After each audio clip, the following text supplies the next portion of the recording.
আমরা মেয়েরা জন্ম নিতে কোনো প্রকার ঝামেলা করি না। বাবা মার যখন বিয়ে হয়ে যায় তখন বছর ঘুরতে না ঘুরতেই আমরা মেয়েরা জন্ম নেই বাবা মার সৌভাগ্য হয়ে, এবং এক একটা মেয়ে আমরা বাবা মার জন্য এক একটা জান্নাত নিয়ে আসি। কিন্তু অপরদিকে দেখেন ছেলেদের কি অবস্থা, বিয়ের পরপরই উনি মায়ের পেটে সহজে আসেন না। ওনার জন্য কি করতে হবে? মানত। ওনার জন্য করতে হবে হচ্ছে আমল। এগুলো তো কাজ হয় না। কি করতে হয়?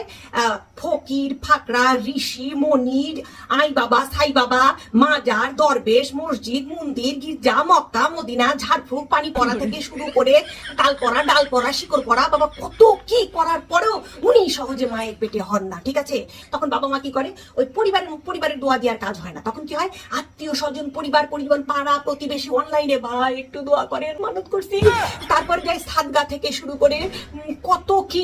এই ছেড়াই কত দুনিয়াতে আসলে এত কিছু লাগে কেন? হ্যাঁ, এত আমল এত কিছু লাগে কেন রে তোদের? হ্যাঁ, তাড়াতাড়ি আসতে পারিস না তোরা? অত অত ঢং কেন? মায়ের পেটে আসবে অত ঢং কিসের?